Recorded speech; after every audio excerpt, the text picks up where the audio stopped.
Hi, my name is James Cuthbert. I'm looking for some advice and help as I'm in a situation where I'm not being listened to and could really do with some support. Basically, I was put in a foster placement in Raunds, but the placement wasn't working out for me. I asked to be moved previously, but nothing happened. I was getting into trouble in school, smoking weed before and after school, and the placement at home was not great as a foster carer implied violence. He never actually harmed me, but at times there's moments where it got quite heated and uncomfortable and I felt worried that he might. I was sent to a placement in Leicester as my foster carers were going away to the caravan, and I wasn't allowed to go because the carers had been making up a load of rubbish to social services, complaining I've been in trouble with the security there. Now in a placement you should feel like part of their family, and I didn't, but in Leicester I felt they gave me the support I needed and I feel I can communicate with them better. I spent a few weeks here until they come back, and I went back to Raunds.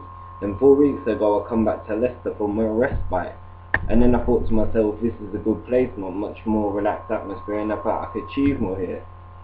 I refused to leave when I was meant to go home as I was happy in Leicester and didn't want to go back somewhere where I felt unsafe and insecure.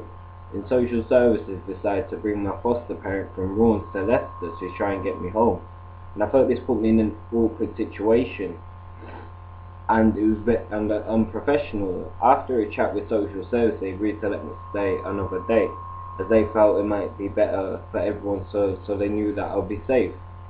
And then that turned into a week. Chris, who works for Northamptonshire Children's Services, had a meeting with me and said, why don't you want to go home? I told him I feel happy here, I felt I could achieve more here, it was a more relaxed environment, I felt part of the family, and also I felt that I could communicate better with them. And still he said I have to go back, and I refused. I said, why should I be moved from a place where I felt safe and secure and happy, somewhere where and go to somewhere I'm unhappy and more likely to get into trouble and not succeed in life. I then told him I wanted to see his manager and the placement managers. He said he would sort that out for me. I asked him to do this because I feel like social services don't listen to what I want, and that's been since the start of me being in care. Now I've been told that I have until Friday. They're going to move me into a care home in Northamptonshire where I'm more likely to get into trouble and mix with the wrong people and end up back at square one and in and out of jail and things like that.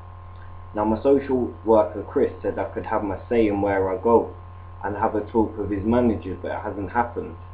So they arranged for me to go to this place behind my back without informing me about anything. Now I had a chat with Chris on the phone because I was refusing to go into school as I was annoyed and depressed with the whole situation and don't know how much more I can take. Chris said to me that on the phone that, because he's older, he's the one who makes the decisions on where I go. I said, well, what about me? It's my life. He says, well, you can have a say in it. I said, well, where have I had a say in this whole situation? Now they're saying they're trying to do what's best for me, and it's like, well, no, you're not. You just want an easy life, an easy paycheck at the end of the day. You don't give a stuff about us.